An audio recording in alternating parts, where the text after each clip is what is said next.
Gel. Gel. Girelim. Hocam buyurun kahve ikram edelim. Tadına bakmaya devam edelim. Buyurun.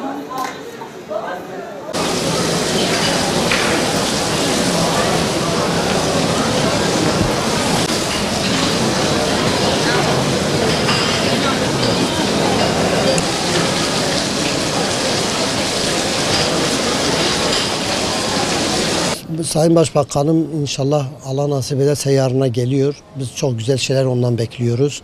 Biz Hasanpaşa Hanı olarak bir de Gazi Caddesi olarak 6 ay dükkanlarımız kapandı. Çok mağdur olduk.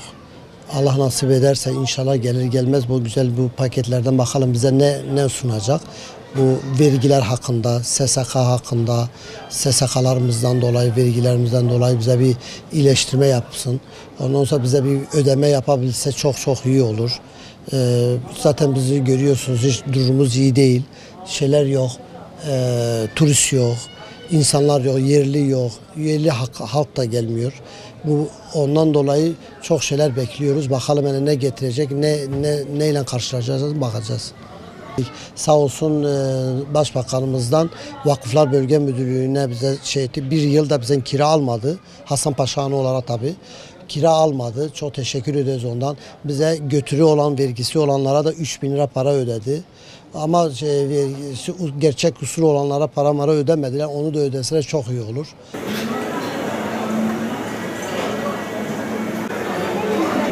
Zaten biliyorsunuz bizim Sur'da yaşadığımız olaylar toplumsal bir olaydı ve biz 4 aya yakın bir süre kapalı kaldık. Ki bu kapalı kalmamızın bize verdiği zararın dışında biz 5 Haziran seçimlerinden beri 2 gün kapalı, 3 gün açık, 1 gün kapalı, 1 hafta açık. O şekil büyük bir sıkıntıdaydık. Ben şimdi Diyarbakır'da Bakırcı Kemal olarak biliyorum. Hasanpaşa Hanı'ndayım. Bu kapanma sürecinin bana verdiği zarar 430.000 TL. Benim yanımda 4 tane insan çalışıyordu. Şu an ben tek başımayım dükkanda. Bütün bankalarda kredi limitim sıfırlanmış. Çeklerim yazılmış. İcralara verilmişim. Elektrik faturası ödeyememişim, icra vermişler. Dükkan kiramı ödeyemiyorum.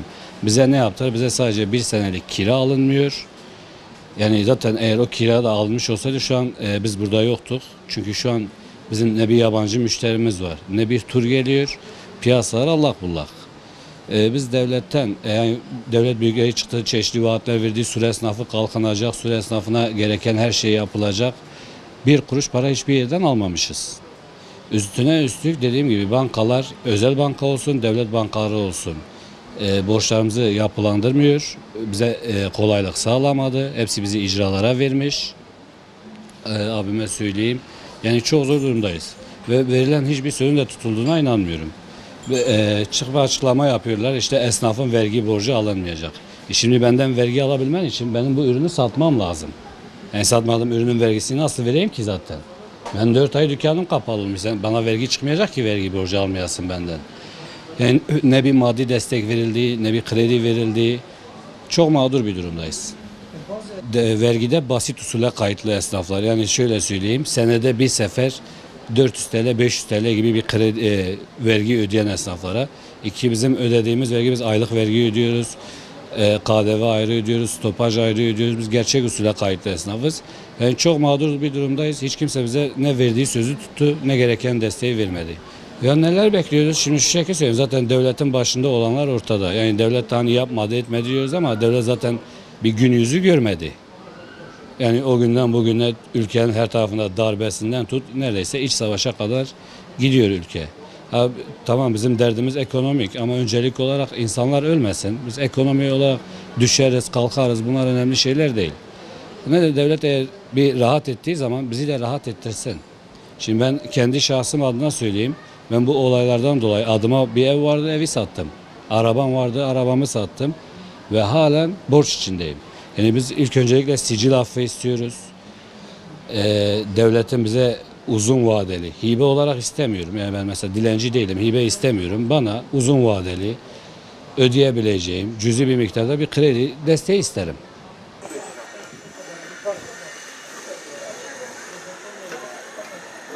Yarın Başbakanımız gelecek. büyük ölçüde ekonomik paketleri açıklamak için geliyor. Bizim de Sur esnafı olarak mağduriyetimiz çok. Malum 4-5 ay kapalı kaldık. Bunun artçı sarsıntısı aylarca devam ediyor. Ha devletin almadığı bir yıllık vakıf kirası var. Ha bunun böyle devam etmesini istiyoruz. Artı iş olasılığımız son derecede düşük. Maddi imkanlarımız kısıtlı. İş yapamıyoruz, alışveriş yapamıyoruz. 12. ayda, 1. ayda, 2. ayda olan olaylardan dolayı. Ha biz de başbakanımızdan ne istiyoruz? Esnafa yardım etmesini istiyoruz.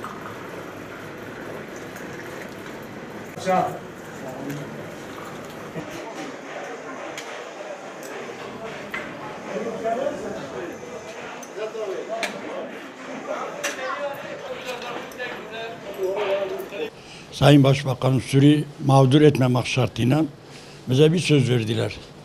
Suriye mağdur etmiyoruz diye. Biz 9 ay, 4 ay sürü içinde mağdur kaldık.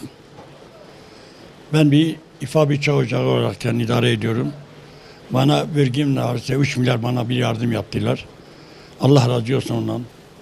Ona idare ettik biz 4-5 ay, 8 ay, 9 ay biz kapalı kaldık. Üstelik de şu anda başta dediler ki sizi mağdur etmiyoruz. Hangi bir evde, şu anda bir evde, bir fıkara, bir dilencinin evine geçsen, 2 tane televizyon var, her bir televizyon şu anda, ne de bakarsan 2 milyar, 2,5 milyar. 2 televizyon olsa 5 milyar. Bir yatak odası ne dersen 10 milyar faturalı. Hepsi faturalı. Şu anda ikinci el getirse buraya satsak, tanesi bir televizyonu 1,5-2 milyar arasıdır. Bana çıkarmış 3 milyar para. Ne de bakarsan benim evimde şu anda kendim hesap ettiğim 16-17 milyar benim ziyanım var.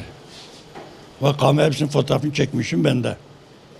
Bunun yani 3 milyarla genleri bir buradaki heyet elini vicdanına bıraksın. Vicdanla konuşsun. Bu 3 milyarla idare ederse, kabul ederse biz de kabul edelim.